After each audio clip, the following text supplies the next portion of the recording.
বিয়ের পরের দিনে আমার স্ত্রীর পেট অস্বাভাবিকভাবে ফুলে গেল। চিকিৎসার জন্য একজন কবিরাজ ডেকে নিয়ে আসা হলো। সেই কবিরাজ আমাকে আড়ালে ডেকে নিয়ে গিয়ে বলল, আপনি একটা জিনের সাথে বাসর করেছেন। আপনি গতকাল যার সাথে বাসর করেছেন সে কোনো মানুষ নয়, সে একটা আত্মা। এলাকার কবিরাজের মুখে এমন কথা শুনে আমি তো আকাশ থেকে পড়লাম। জবাবে আমি তখন তাকে বললাম, কি বলছেন আপনি? আপনার মাথা কি খারাপ হয়ে গেছে? কবিরাজ তখন উত্তরে বলল, আমি যা বলছি একদম সত্যি, একটি কথাও বানিয়ে বলছি না। যাই হোক, আসল কথায় আসি। আমি জুনায়েদ। গতকাল আমি যাকে বিয়ে করেছি তার নাম নীলিমা। সমস্যা হলো, বিয়ের পরের দিনে আমার স্ত্রীর পেট অস্বাভাবিকভাবে ফুলে যায়। দেখে মনে হচ্ছিল সে 8-9 মাসের অন্তঃসত্ত্বা। কিন্তু এটা কি করে সম্ভব? বিয়ের একদিনের মধ্যে কি করে একটা মেয়ে মা হতে পারে? মা তখন বলল, এলাকার ওই কবিরাজকে ডেকে এনে ঝাড়ফুঁক দিলে সমস্যা ঠিক হয়ে যাবে। তাই আমি এলাকার সব থেকে নাম করা কবিরাজকে ডেকে নিয়ে আসলাম। তারপর সমস্যা হলো, কবিরাজ আসার পরে আমার স্ত্রীর পায়ের দিকে তাকিয়ে আমাকে আড়ালে ডেকে নিয়ে গিয়ে কি বললো তা তো আপনারা নিজের কানেই শুনলেন।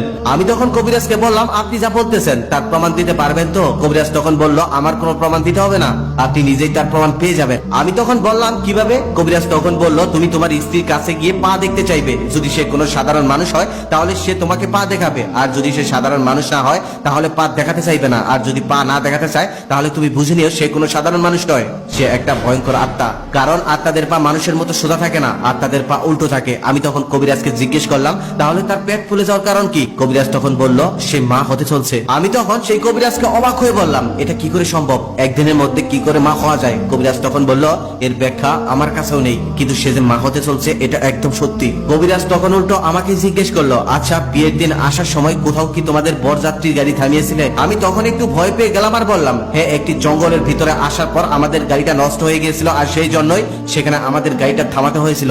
আর আমিও সেখানে গাড়ি থেকে নেমে ড্রাইভারকে গাড়ি ঠিক করতে সাহায্য করেছিলাম। কবিরাজ তখন অবাক হয়ে বলল, সেখানে ওই আত্মাটা তোমার স্ত্রীটাকে সরিয়ে নিজের জায়গা দখল করে নিয়েছে, আর নিশ্চয়ই তার কোনো সুপ্ত কামনা বাসনা আছে। কবিরাজের ওই কথাগুলো আমি কোনোভাবেই বিশ্বাস করতে পারছিলাম না। তাই আমি মনে মনে সিদ্ধান্ত নিলাম, আমি নিজেই এর প্রমাণ করে ছাড়বো আজ। আমি একজোড়া নূপুর কিনেছিলাম, সেই নূপুর জোড়া নিয়ে আমি আস্তে আস্তে ঘরে প্রবেশ করলাম। নীলিমা আমার হাতে নূপুর দেখেই কিছুটা অবাক হলো। আমি তখন নীলিমাকে বললাম, তোমার পা জোড়া দাও তো, আমি নিজ হাতে নূপুর পরিয়ে দিই। নীলিমা তখন আমতা আমতা করে বলল, এখন পড়তে হবে না, টেবিলের উপর রেখে দাও, আমি রাতে পরে নেব। নীলিমার মুখে এমন কথা শোনার পর আমার